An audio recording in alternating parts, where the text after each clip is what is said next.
Horror Mahadev, জয় শ্রী মহাকাল। তো বন্ধুরা দেখো, দীপ ভাই বলেছিল যে ভিডিও বানাবে না, তো সে তার কথা রাখছে, ভিডিও বানায় নাই। তো আমার মনে হয় না যে সে ঠিক করছে, কারণ বহু মানুষ আছে যারা দীপ ভাইকে প্রচুর ভালোবাসে এবং তার ভিডিও দেখতে চায়। আমার মনে হয় দীপ ভাইয়ের অবশ্যই ভিডিও বানানো প্রয়োজন।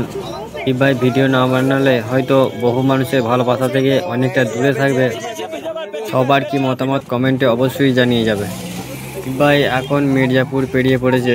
এটি যে যেখান থেকে দেখো বন্ধুরা, তো দীপ ভাইকে প্রচুর সাপোর্ট করো যেন সে তার নিজের লক্ষ্যে পৌঁছাতে পারে। তো দেখো বন্ধুরা, জল নেমে গেছে, তবুও সবাই ছুটে আসছে দীপ ভাইকে দেখার জন্য, ওর সঙ্গে একটি সেলফি ভিডিও নেওয়ার জন্য। তো প্রচুর মানুষ ভালোবাসা দিচ্ছে, এইভাবেই সবাই ভালোবাসা দিও, আর যাতে সে বহুদূর পর্যন্ত পৌঁছাতে পারে, সেটা নিজের লক্ষ্যে বা গন্তব্যস্থলে যেন পৌঁছাতে পারে, এইটুকুই। ভিডিওটি ভালো লাগলে ভিডিওটিতে একটি লাইক এবং কমেন্টে হরর মহাদেব অবশ্যই লিখে যাবে। তো ভিডিওটি শেষ পর্যন্ত দেখার জন্য অসংখ্য ধন্যবাদ। হর হর মহাদেব, জয় শ্রী মহাকাল।